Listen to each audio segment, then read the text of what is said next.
Hey guys, good morning! Welcome back po dito sa Gandara sa YouTube channel for Showbiz Update.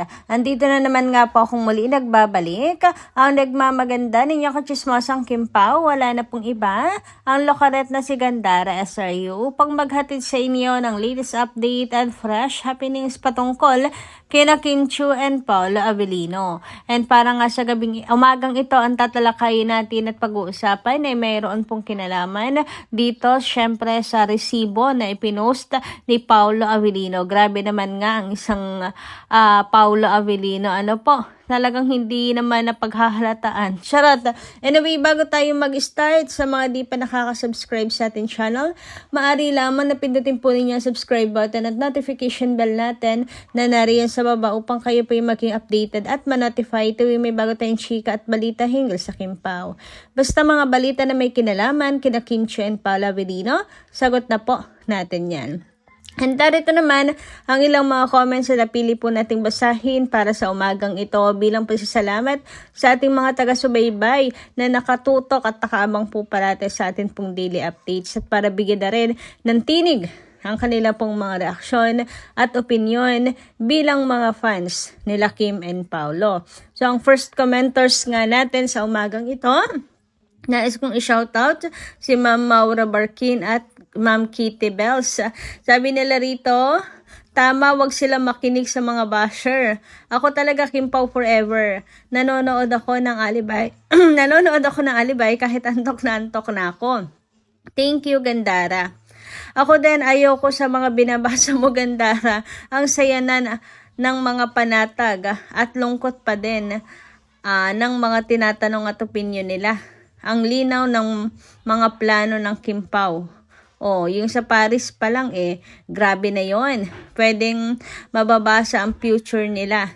Pero yung iba, ewan, sa bagay, you cannot please everyone.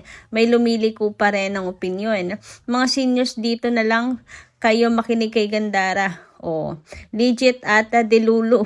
Wag na sa mga fake news. Pag nega, iwanan agad ang binabasa, wag nang itanong dito. Updated naman araw-araw. Ayun na nga yung iba nahahawa din Ma'am Kitty Bells, ano? Yung iba gusto kasi talagang linawin kung totoo. Pero kung negative kasi, mga sir, mga madam, wag nyo na lang ituloy ang pagbabasa. Kasi ibabalita naman natin kung may katotohanan po iyon. Ngayon, kung hindi natin nabanggit, ibig sabihin, hindi yun totoo mga ka-Kim Pao, diba? Marami kayong double time sa paninira kina Kim and Paolo. Yung sa Paris pa lang, diba? Napakalinaw na nga po nun. Grabe, napakalinaw ng mga plano nila Kim and Paolo. So, medyo nalabuan na siguro nung nakaraan kasi tahimik nga sila. Pero at least ngayon, di ba, napatunayan natin na kahit tahimik po ang Kim Pao, magkasama po sila. Kahit tahimik sila, wala po nangyayaring kung ano mang salisihan na iniisip ng mga Kim Pao fans. Kapag tahimik sila po ay nasa piling ng isa't isa. Yun. At least ngayon, siguro kapag nangyari ulit yung bagay na ganyan, walang paramdam, magiging panatag na siguro next time. No, natuto na po sa nangyari sa Paris. Anyway, dumako naman tayo ngayon dito sa comment po ni Ma'am Edith na doon sa magandang umaga. Shoutout po. Hello, Gandara. Pa-shoutout naman sa lahat. Walang makagalaw ng Kim Pao. Walang Gerald. Tama na, walang papayag. Maski si Kim hindi papayag. Ang sabi ni Kimi, walang second chance. Ay, hindi pa titigil ang mga babaero. Mananakit sa kapwa babae. Kaya tama na Kim Pao forever regarding kay Pao at Nadine. Ilang beses nang sinasabi na project ni Pao at Nadine ay pending project pa yun ng 2020 pa. Dahil sa commitment ni Pao, itinuloy ang project para hindi makasuhan si Pao sa Viva Film. Pinag-usapan nila ni Kimi at Pao na yon na ituloy ang project nila ni Pao at Nadine. Ay walang ugnayan at masamang issue. Trabaho lang, walang personalan. Irespeto nyo na si Nadine kasi may jowa si Nadine na si Christoph Barrios. Pending project yon nila, okay? naman. Ayan, grabe, paulit-ulit na nga tayo mag-edit na doon sa. Pero sana, marindi na po sila sa kakapaalala natin na wag na pong magtampororot kay Paula Avellino kasi napag-usapan na yun ng Kim Pao. Tulad noon na nagamit ni Kim yung pagkakataon na yan, yung oras na yan para makapag-aral. Alam naman natin na si Kim gusto talagang ituloy po ang kanyang pag-aaral. So kahit po short courses lang, at least 'di ba? Isa po sa pangarap ni Kim ang natupad. Dahil yan sa pagpunta ni Pao sa Paris, nabigyan ng pagkakataon si Chinita Princess. Anyway, dumako naman po tayo ngayon dito sa comment ni Ma'am Marley Marley Guarigue, shout out madam at magandang umaga. Thanks for your update and support always sa Kim Pao. God bless you and your family. Thank you so much Mama Marley sa pag-include sa akin pong pamilya. Thanks for your update. Love you Kim Pao forever. Put God in the center of our lives or your lives. Always God bless you both.